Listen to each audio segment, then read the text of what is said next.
Well, welcome and thank you for being patient with me on this channel. Um, we have been reading the Ann-Margret book, and it's a very, very interesting book. And so let's get to it, okay? We are on chapter 7 right now. Essentially, Ann-Margret's been growing up. She's been doing some tryouts. She's been on some talent shows.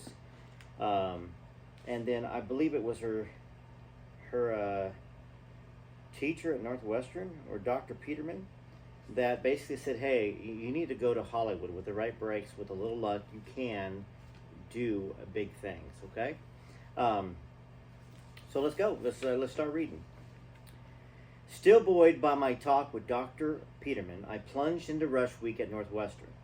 I put on my best outfit, applied makeup, curled my hair, and tried to be as sophisticated as I could while running from sorority to sorority, attending luncheons, tea parties, dinners, and assorted get-togethers. Now, my first choice was Kappa Alpha Theta. That's the same sorority to which Annie Fraser, my friend from New Trier, belonged. I went through the initial day of partying and events. Then at the end of that evening, I came down with a bad flu and went straight to bed, thus missing the rest of the week of socializing. As a result, I resumed my chances of pledging a sorority, especially Kappa Alpha Theta. And of course, she assumed that they were ruined. By the way, this is the book right here. It's the Ann-Margret, My Story by Ann-Margret, with Todd Gold that we're reading here. Alright, so apparently my name was the source of some high drama when the Theta selection committee went into its final round of discussion. Somehow I remained in contention, but girls who wondered if I had the right stuff and asked if I had a recommendation from Theta alums. Annie exploded. She ripped off her sorority pin and threw it across the room in disgust. If you don't pledge Ann-Margret, you don't have me either, she exclaimed. With that, she slammed out of the sorority a true friend. Well, that's very nice. I wonder if this friend is still Ann's friend of the day, or whether she's still living. I'm just curious about that. A few nights later, Mother came into my room, where I was still in bed with the temperature. The doorbell had rung a few minutes earlier, though I hadn't heard it. Mother told me to get out of bed and look outside the window.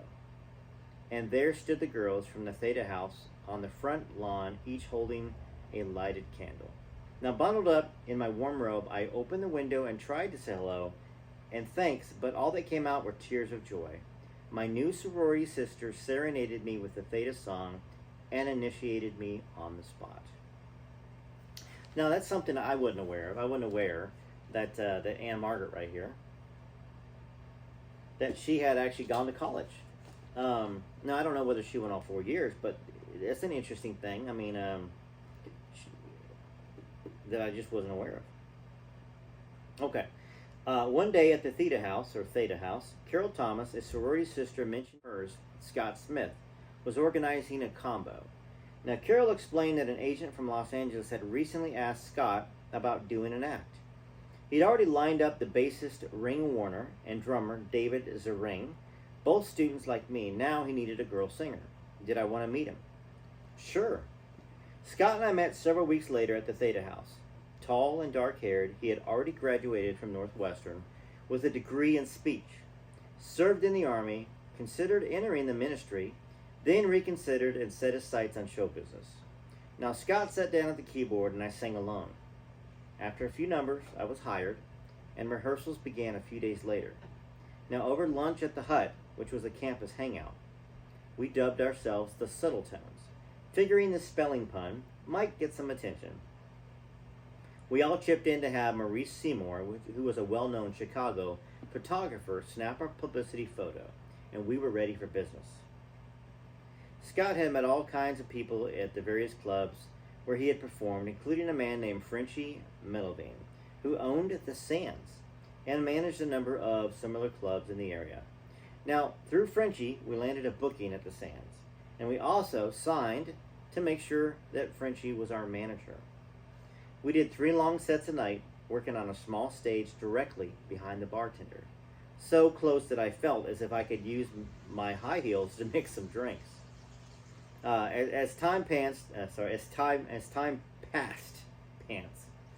I was just thinking about her sitting there with her pants and the high heels and trying to mix the drinks and all that stuff. As time passed, my time with the hours that I devoted to school. Ordinarily, I didn't get home until around 2 or 3 a.m., which made study somewhat difficult. I found myself racing through the day in anticipation of the time when I could step on the stage at night on the weekends. Now, somewhat predictably, perhaps, Scott and I started dating. Pretty soon, my whole life was music, and my priorities were clearly shifting away from the campus. My friend Annie worried that maybe I was too one-dimensional. Between classes, shows, rehearsals, and Scott, I had hardly any time for socializing.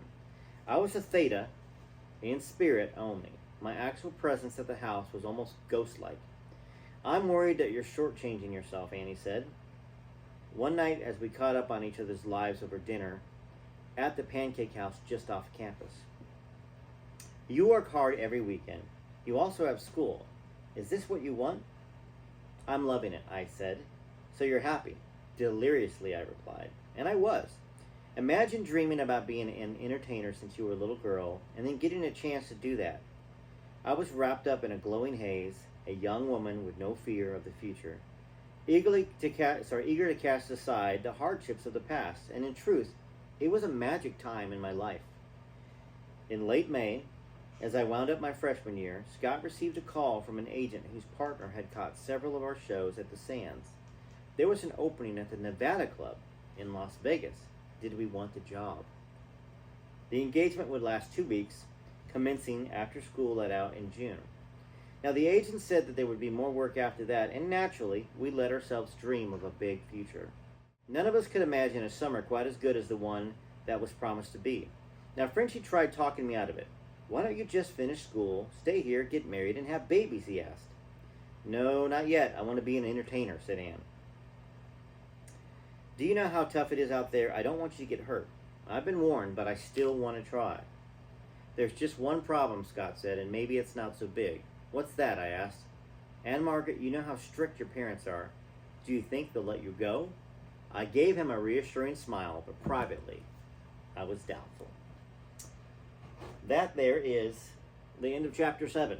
And I will read a chapter a day if I can, okay? That way we can get the book, we can get through the book, we can have discussions about Anne. I know that I have not done as much lately. As I said on my Rare Elvis Photos channel, I've been really busy with work, had some sickness here and there. But yeah, I'm looking forward to it, and I'm gonna have I have another channel too, which I'll be reading other books that are probably not Elvis associated. This channel is going to be about Elvis and people that are associated with Elvis, and that's what I want it to be, like Tom Jones, Jackie Wilson, obviously we can talk about him, Ann-Margret, just people that were in his life, Billy Smith we can talk about, but mainly it's going to be the legends, so legendary singers like the Beatles. The Beatles were influenced by Elvis. We had that big old fiasco where John Lennon said, hey, where'd rock and roll Elvis go? And of course Elvis went to the White House in the 70s, and he wasn't very happy about the anti-American Beatles conversations that were going on, and how John Lennon and I don't know, once again we need to dive into that. How much of that is real? How much of that is put out there by the media to drive some attention, right? To get clicks. But Elvis and the legends, that's what this channel is all about. It's not just Elvis, but the other legends that are associated with Elvis. TCB TLC, find my other channel, Rare Elvis Photos. And as we get closer to launching the other channel, which I don't exactly know what it's going to be called yet. I think it's going to be called Joe's Book Club. And, we'll start reading, I'll start plugging it. If you want to read some Derry Matera books with me that are not about Elvis, that's where they're going to be. And we'll probably start having some of our podcasts on that channel as we move further away from Are You Lonesome Tonight, when that gets finished on Rare Elvis Photos. And we're reading it again, but I think for the most part we've talked about the majority of topics that we can. We're going to have Sarah Angel on again. She's another author over there on Rare Elvis Photos. And if you got suggestions for other people or books that you'd like for me to read on this channel, topics to cover, put them in the comments, okay? We got Ann-Margret. That's our first thing that we're discussing. That's not Elvis in a sense. She's associated with Elvis, but she had a whole life before and a whole life after. All right. Thanks so much. Enjoy it. Take care.